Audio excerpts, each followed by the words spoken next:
Hello, and welcome to a very special Christmas episode of ICEWORLD. I'm Nadia Frontier, and I have spent 3 years working across both Rothera Research Station on the West Antarctic Peninsula and King Edward Point Research Station on the sub-Antarctic island of South Georgia.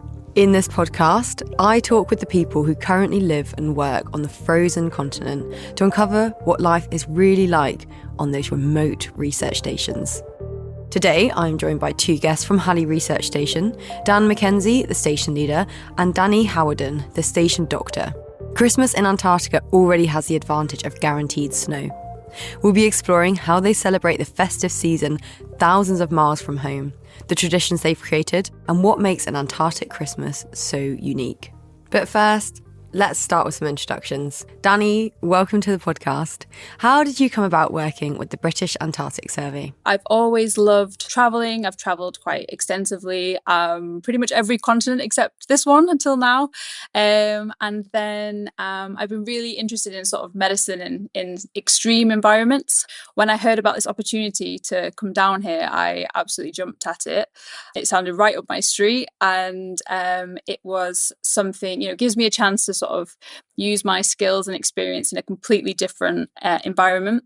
Thing that's facilitated me being here, we have a joint military and BASMU, so that's the British Antarctic Survey Medical Unit fellowship available. So that means that we send a doctor down to Halley every year, and we work together, just sort of learning from each other and how we can best provide healthcare in remote environments.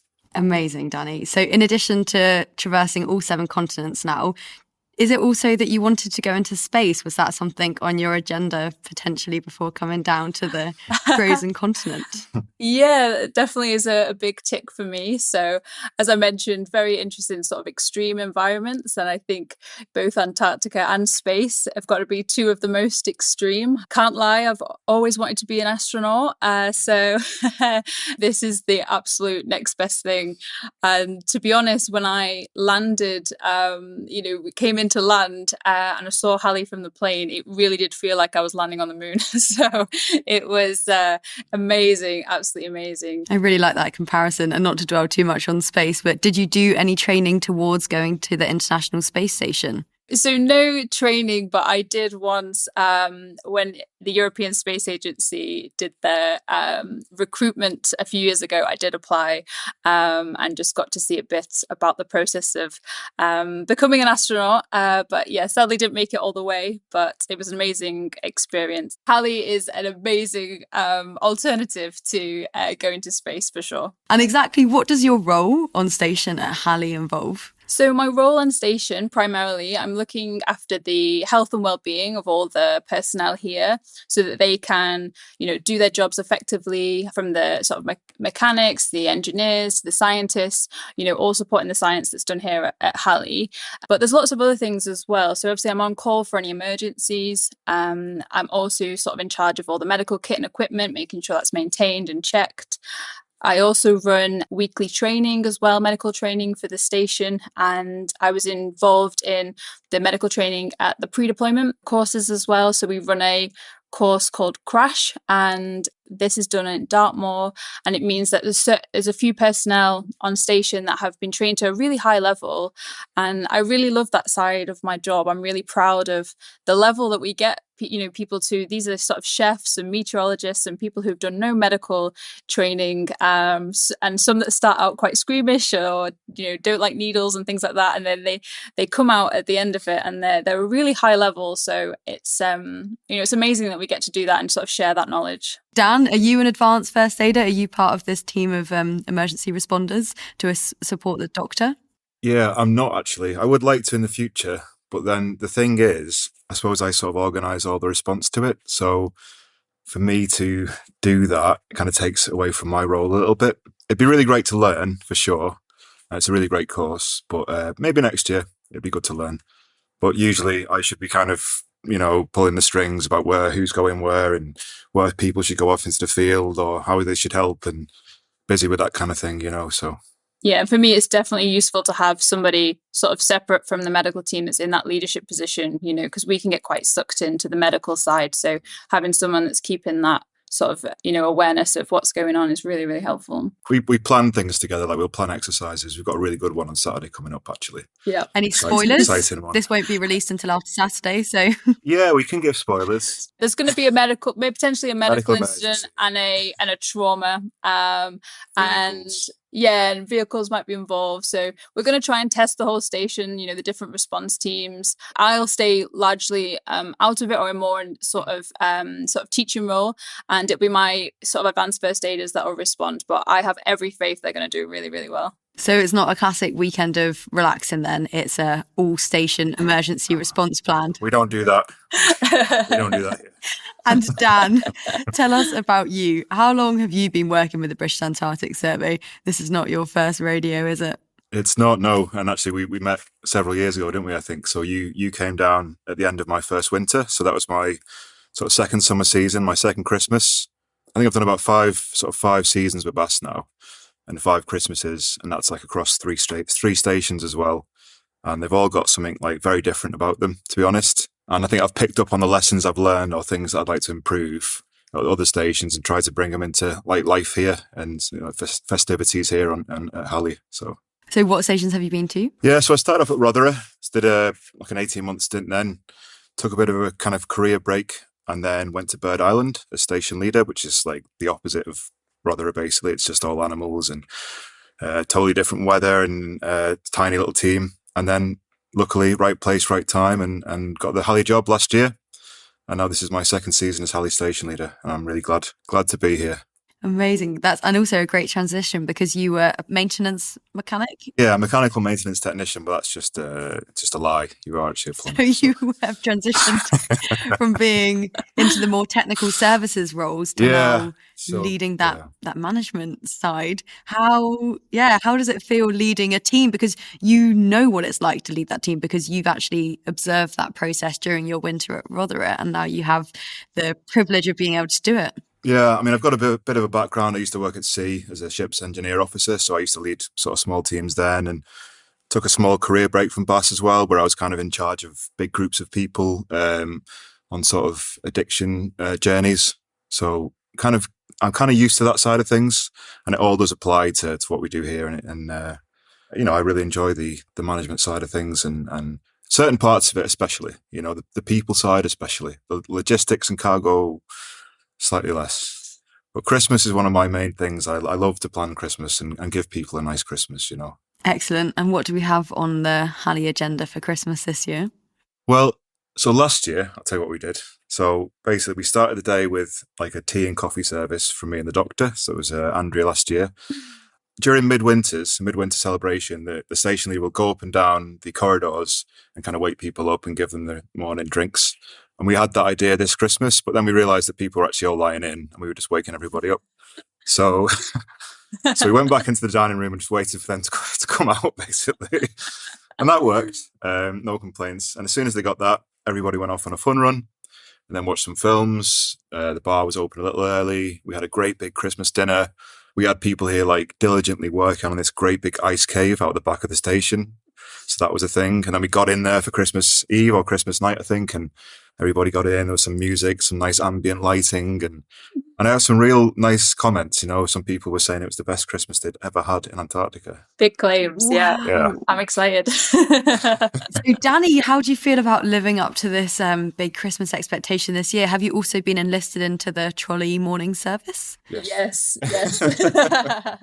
Yep. One of the first things I think I was told that's one of my roles. So yeah, no, very, very, very excited. I've heard, Dan's clearly very, very excited and it's very important to him that and to me that we have a good Christmas and we make it as nice as it can be for people that are away from, their friends and family. So I think, when we first met, we talked a little bit about Christmas then actually, and, how good it is at Halley and, the kind of things we do to try and make it a bit special for people. So yeah, I'm very excited to sort of get involved. I suppose in parallel to other stations, because Halley is only a summer station, you don't have Midwinter's Day, which generally seems to be a bit of the bigger event. People are putting a lot of effort into those presents, and maybe more from a Rotherham perspective, Christmas is kind of just swept under the carpet a little bit. Yeah. But does it feel different at Halley? Is there more of an emphasis? Because that really is of a really busy, intense season.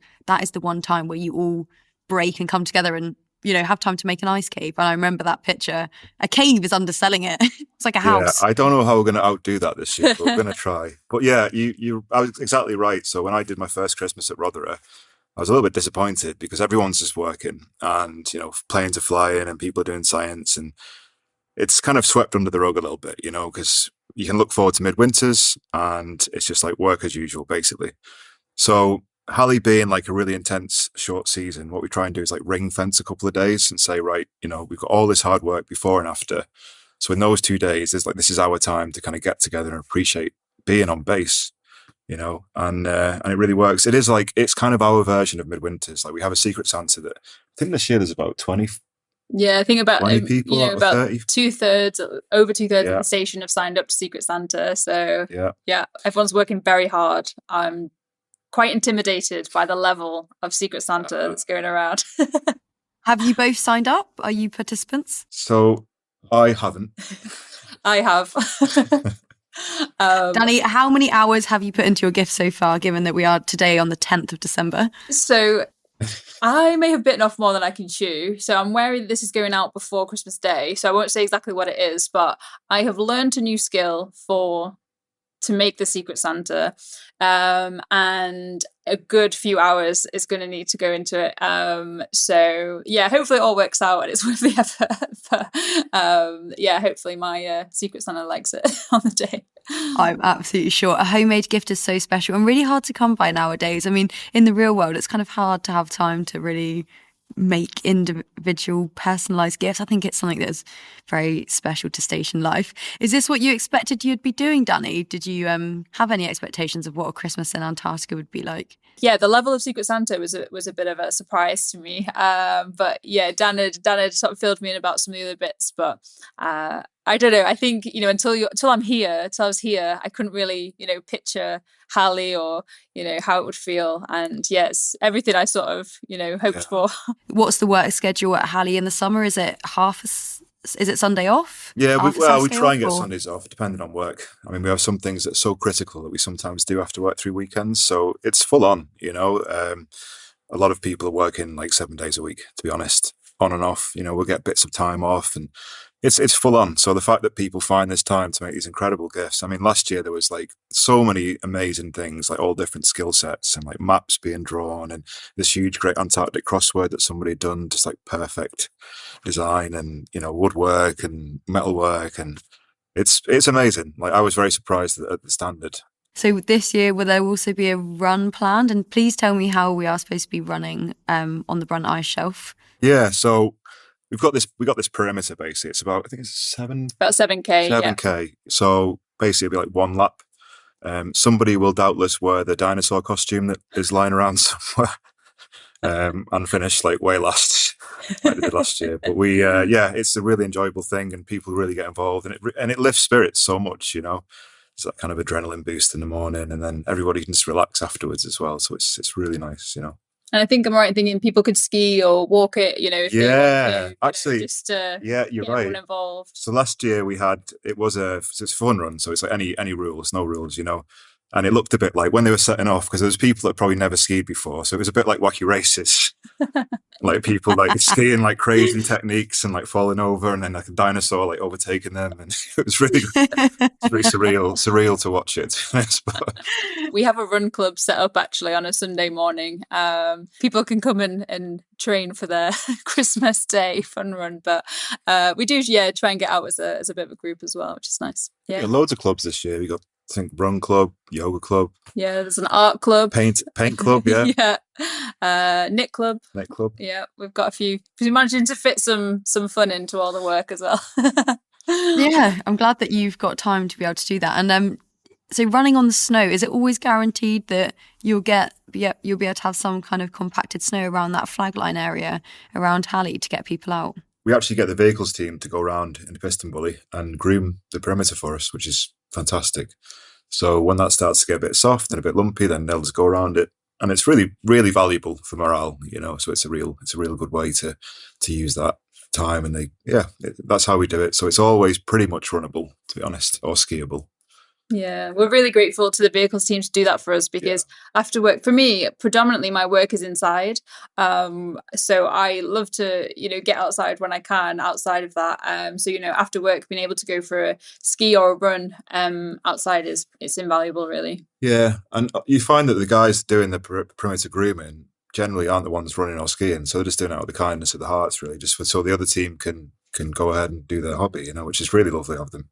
We try our best. We have to be a bit creative at Halley for these kinds of things, because as you know, it's just a big flat white desert, basically. So basically. Yeah. And during Christmas, Dani, will you still be on call? Will that change a bit how you celebrate your day? So I'll have a day off from sort of routine work. I'll still be on call for emergencies. So yeah, on the whole, I'm hopeful that I can take part in most things. But yeah, I'll be on call for emergencies. And Dan, what is on this Christmas dinner plate? Do you give the chefs a day off and take over in the kitchen? Well, thankfully for everybody else, we don't do that. So what I do is give them the day off on Boxing Day, and then we'll have like a manager's brunch. So like the 4 or 5, probably Dani will be involved in that as well. Just sorry to spring it on you. So the managers get together, we make like a brunch at sort of midday, and then we'll eat leftovers from the day before. But the chefs it's also that kind of their time to shine, really. They get together and make such an incredible meal, and they will. I've got a lot of faith in them. We've got a really good team and really hard working, and just can't wait to see what they come up with, really. So yeah, our chefs are amazing. So we got Ash and Katie, and every single meal is they knock it out of the park. So we're very, very lucky. So we're eating very well here. Yeah. Do you know what's on the menu for Christmas Day? Has that yet been discussed? Well, we have found a turkey, thankfully. We did a big food move last week, and we did find the last Christmas turkey. So that's definitely going on there. I think we might have we could save some potatoes, parsnips, all the sort of usual things you'd expect. We should be able to come up with. I've seen sprouts. I've seen parsnips. Yeah. Parsnips. Yeah, I think we're going to be good. Lots of gravy. Yeah. We're northern, so we like gravy. So Dan, can you explain to me how you might just find a turkey? So what's the food situation at Halley? Didn't relief happen last year? So did you get an influx of new food? And how old is that turkey? How long has it just been sitting in a snow hole? Every 2 years we get a relief. We're currently working with the Norwegian programme. They send the ship to the Norwegian station Troll, and then they come to us afterwards. And every 2 years we get like a load of frozen food, basically. So the last time we got anything was 2 years ago. So yeah, I mean, every now and again we just have to kind of go through the reefers and resort it and take things to the station. It's a bit of a faff. And last week we kind of took all the food from one, put it in another, and we somehow miraculously found the golden turkey, which we didn't know existed. Oh, it'll be great. We'll probably have some wildly out of date chocolate as well. The chocolate lasts pretty well, but I've seen some. I think the field guides have dug out some Yorkie for me, because I mentioned how the Yorkies used to be in ration packs, and I think the expiry date 2015. And it's okay. Yeah, I think so. It's like wine; it gets better with age. Nadia, you should know this. I remember those Cadbury bars, and they were from like 2001, and they're amazing. They actually taste so good. I'm pretty sure I've seen 90s and 80s vintage and Fuchs before. Yeah, I think if we do find one, then we'll have people younger on the chocolate bar be older than some of the people on the station. So Dani, what will this exchanging of gifts be like? Who's organising the get together, and will it be a classic Secret Santa that someone will give a person that they made their gift for, and then it will kind of go in a sequence? I don't know. What did you do last year? Yeah, it's pretty much the same as Midwinters. So everybody draws names out of a hat, choose a random person, and then I just think that one by one, each present is sort of given to the person. I think we just put them on the table. Okay, so Like, see the people open label. it individually. Oh, so that's a lot of pressure then, because It's everyone's going to watch It's partly them why I don't open want your to do it. present, see their reaction. Seeing as it's only 2 weeks away from Christmas, have you started decorating the station, and has anybody taken a leadership role in organising that? I have made a bit of a start, as you can see behind us. It's a little bit gone up today, but the big time we're going to use is the scrub out this Friday. I think we're going to get all the decorations up this Friday, and then do it as a bit of a team effort, and that'd be a really nice sort of thing to do as well. I can guarantee as well, the moment decorations go up, the Christmas tunes will be coming on. So that's why I wanted to kind of delay it a little bit. And what about a Christmas tree? Obviously, we don't have any trees in Antarctica, so how does that work? Yeah, we've got, I think there might be 3 Christmas trees I've found of varying types and size and shapes, and so we can we'll definitely find somewhere to put those 3. We had one ready for this podcast, but it deflated. It was an inflatable one, and it was quite noisy with the fan. So, and Dan, what happens to the station? Does field science continue during that Christmas period? My idea is that we all take a day off. Now, obviously, like estates people, plumbers, electricians, they're always on call, so they'll always be doing something, little bits and pieces here and there. There might be a balloon that goes up, just like small scale stuff. But generally, I just like to say to people, okay, like, no matter how hard we're working around it, we have to give ourselves a bit of a break. We have to also spend some time and appreciate where we are and appreciate the team we're with and just enjoy it and just reset as well, because it's right in the middle of the season. So it's just a chance to just reset the batteries a bit, Field flying is unlikely. I don't think we've got a plane then either. So, although you never know, it's Bass, so anything can happen, At Halley, you generally have quite a high proportion of returning staff that come back to the station. So that means for them, if they keep coming back, they keep missing their Christmases at home with their family. How is that dynamic? Is there scope in the Christmas period to be able to catch up with their family? And do you find that is something that can almost, although it's a very happy time, is there a bit of nostalgia and missing being at home? There's a big chunk of the staff at Halley are returners, which is really great for people like me. It's my first time, and there's a few of others who it's their first time down south, first time in Antarctica, and it's really useful to have that knowledge and experience and expertise, and they're able to impart that for us and help us settle in and things like that. So it just creates a really nice dynamic on station, I've found personally. With regards to Christmas, so like you mentioned, there'll be people here that are kind of used to missing Christmas, but it might not necessarily mean that makes it any easier for them. So I think one of the things that really helps is we've got great comms at the moment, so we're able to see this podcast, people can FaceTime home, so there's that really helps, I think, with the communication back home. There's little things like so another one of my roles actually is I run the post office, so I've been opening it up this week so people can send Christmas cards, and it definitely won't get there for Christmas, but they can send it out, any postcards, Christmas cards that they want to do, and again just maintaining that link back home. It's something I've dealt with quite regularly. So although not in Antarctica, myself and a lot of people, both in the NHS and the military, have to work on Christmas Day. So I'm quite used to working on Christmas Day and having sort of a belated celebration a couple of days later or a week or so later. And my family and friends are used to that.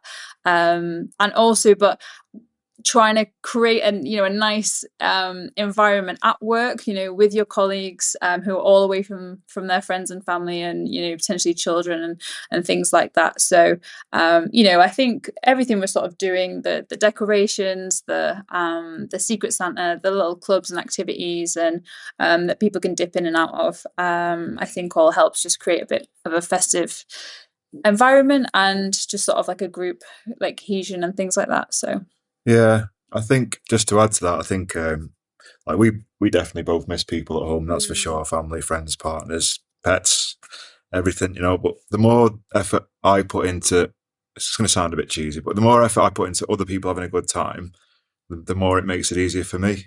Again, it's going to sound a bit cheesy, but it does feel, because there's so many returners here, and people all sort of know each other over the years, it becomes a little family here as well.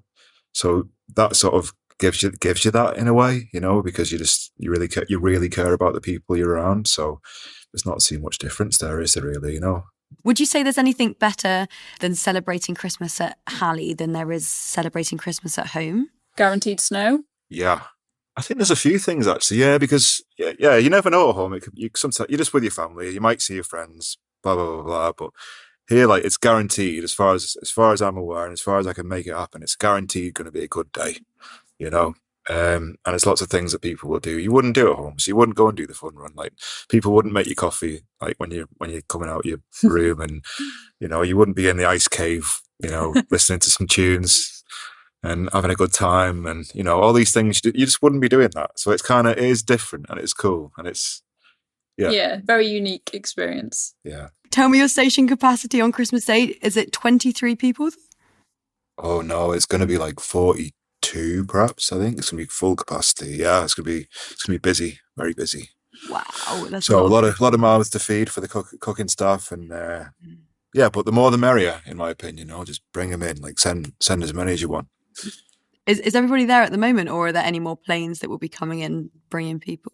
Yeah, so there's 2 more planes next week. There's a twin otter from Rotherham bringing a 3rd field guide and a pilot, and also a Basler coming over from White Desert with like 4 extra staff. 2 will go home, but like 4 or 5 will stay. Yeah, we're 36 at the minute. And I assume those planes coming in will take your post out, Dani. Is that how it works? That the Baslers might take out their post? It goes to Rotherham and then on to the Falklands? Yeah, it goes to it'll go to Rotherham, and then it goes to the Falklands, and then Falklands to its final destination, UK and around the world. Dani, as someone who's about to experience their first Antarctic Christmas, what are you most looking forward to? I'm looking forward to the whole day, really. I think spending time with sort of my new friends, new colleagues here who it's such, what I really love about this station is how varied the people are. We've got such a wide range of